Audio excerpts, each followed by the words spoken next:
This is one of those recipes that once you try, you won't go back to store-bought again. This homemade enchilada sauce seasoning mix is bold, rich, and comes together with simple pantry spices you probably already have. You can find the full recipe in the description below.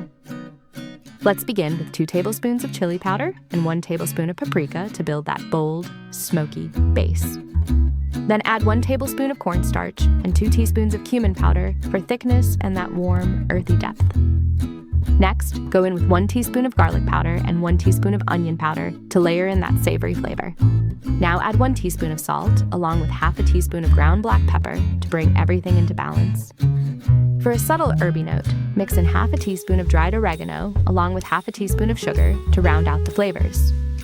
And finally, for a deeper, richer touch, add a 1/4 teaspoon of cocoa powder, which is completely optional, but really enhances the overall taste. Once everything is in, mix it well until all the spices are evenly combined and smooth, with no lumps left behind. If you are enjoying this recipe so far, don't forget to give this video a like and share it with someone who loves bold, homemade flavors. And if you want more recipes like this, go ahead and subscribe to the channel and tap the bell icon so you never miss an update.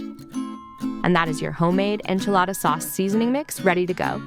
This makes about 6 tablespoons, which is equal to 1 standard packet you usually buy from the store. You can use the full mix for your enchilada sauce or adjust it depending on how strong you like your flavors.